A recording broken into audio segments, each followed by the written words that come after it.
Greetings, friends. This is Michael Swain, Executive Director of Freedom of Religion South Africa for SA, with an important update on the CRL's plans for state regulation of religion.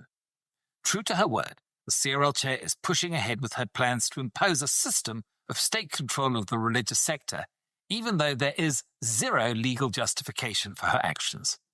It is increasingly clear that this is a personal agenda, if not an obsession. However, let's be careful not to underestimate the seriousness of the threat. The CRL has no interest in hearing opposition. If you want proof, look at the malicious, lying and defamatory criminal action the CRL Chair filed against me personally. They do not want anyone pointing out that this agenda was already debated and decisively rejected. In 2018, Parliament threw it out, and then the National Religious Leaders Summit the CRL convened also threw it out. Now they're trying again. Already, the Section 22 Committee has been appointed. Quietly, behind closed doors, documents have been prepared and the launch is imminent. The plan is simple. Invite church leaders to give feedback, but only within tightly controlled boundaries. Although their approach will be masked as self-regulation, state regulation is the reality. Once they have garnered enough support, they will present the outcomes to Parliament with a church-approved request for legislation.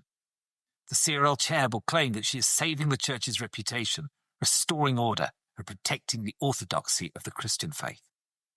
Make no mistake, if you belong to another faith, this will affect you too equally. The only difference is that you will have no voice or say, since this committee is exclusively targeting the Christian faith sector. However, any law that controls the Church will control you. Once peer review committees are created by law, they will be state-appointed, state-funded, and state-empowered. And if they can license you, they can control you, and they can even silence you. So, why must we resist? There are 4 simple reasons. Number 1, this is deeply unconstitutional. It will strip you of your right to religious freedom, and it will strip you of your right to freedom of association. Number 2, it's unnecessary. Every single abuse that the CRL has pointed out has already been covered and is covered by existing law. What we lack is proper law enforcement, and we do not need new laws. Number 3, it's unworkable. How do you license every church, mosque, temple, synagogue, and leader in South Africa? Who decides? What happens if you refuse? If you want an example, look at Rwanda, where thousands of churches have already been closed. And number 4, it is unaffordable. They will fund this through your tithes and offerings. You will literally pay the state to control your faith. Friends, this is our watch. If we remain blind or silent, we will hand over our hard-won freedoms, and not just for us, but for future generations. So let's stay awake, alert, and stand unafraid. This is not the time to be passive. It's the time to push back before it is too late.